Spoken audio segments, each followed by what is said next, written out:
என்னுடைய letter bad பூங்கின் கலைமன்றத்தில் அந்த ஆசனம் இருக்கும். 55 ஆண்டுகள் ஒரு நாடகம் நடந்ததே இன்னைக்கு எவ்வளவு சிரமம் வருது. ஒரு தாயின் பிரசவ கால போல் அந்த குழந்தை எப்படி 10 மாதங்கள் தன் தாயின் வயிற்றிலிருந்து ஒரு குழந்தையாக வெளிவருகிறோ அதுபோல் ஒரு கதையாசிரியரும் இயக்குனரும் ஒரு நாடகத்தை நடத்தோன் கதை வசனம் எழுத 6 மாதங்கள் ஒரு ஆண்டு காலம் வரை முயற்சி எடுத்து சிறந்து எடுத்து உதவியில் பார்த்து பிரசவ தேதியை மேடையில் நாடகத்தை அரங்கேற்றம் செய்வது போல் பிரசவ தேதி அது நல்ல குழந்தையாகவும் இருக்கலாம். சில குழந்தைகள் தோல்வியான நாடகம் என்று சொல்றது மாதிரி இன்னும் பல நூற்றாண்டுகள் அந்நாடுகள் விழா நடத்த வேண்டும். கோவையிலிருந்து நான் அது நடிக்க வேண்டும். அதுதான் என்னுடைய ஆசை. எனக்கு பெருமை கோவையில் இந்த ஆண்டு எனக்கு கலைச்சுடமணி கொடுத்தாங்க மாவட்டத்தில். அதையெல்லாம் காட்டிலும் காவிரி அணை கலைமன்றத்தில் நான் வாங்கும்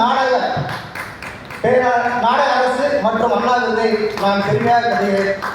அது மட்டுமல்ல, தஞ்சையில் அண்ணன் அவர்கள் ஏற்கனவே எனக்கு எம்ஜிஆர் இருந்து கலை சொத்து இருந்து கொடுத்த இந்த வயசு நான் கொடுத்து வச்சிருக்கணும். இந்த வயசில் நான் கொடுத்து வச்சிருக்கணும். அது என்றென்றும் எங்கள் வீட்டில் அவருடைய முகத்தை பார்க்காத ஆற்றே இருக்க முடியாது. ஏன்னா இந்த சீட்டு ஃபுல்லாகவே எங்கள் வீட்டில் இருக்கும். தஞ்சாவூர் சீட்டு தான் இருக்கும். எங்கே திரும்பினாலும் அண்ணனுடைய முகம் தான் இருக்கும். எங்கள் வீட்டுக்கு வந்தவங்க தெரியும். அதுபோல் பரிசு கிடைக்காமல் வருத்தப்பட்டாலும் உண்டு.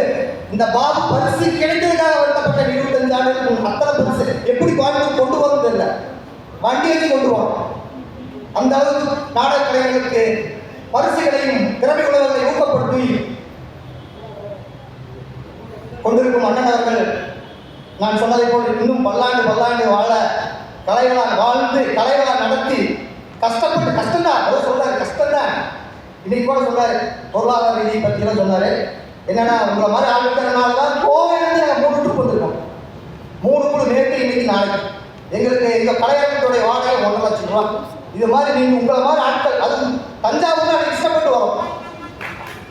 அதனால் எனக்கு இந்த வாய்ப்பை தந்த அனைவருக்கும் காவிரி கலைமன்றத்தின் நிர்வாகிகளுக்கும் நடுவர்களுக்கும் இந்த விழாவை நடத்தி கொண்டிருக்கும் அனைவருக்கும் தஞ்சை மக்களுக்கும் நாடக கலைக்கும் சிறந்தான வணக்கத்தை கொடுத்து நன்றி விடைபெறுகிறேன். தொடர்ந்து இந்த நாடக மேடையில் பூங்குயில் பாபு தியாகராஜன் கோயம்புத்தூர்லேருந்து தொடர்ந்து கலந்து கொண்டிருக்கிறார்கள்.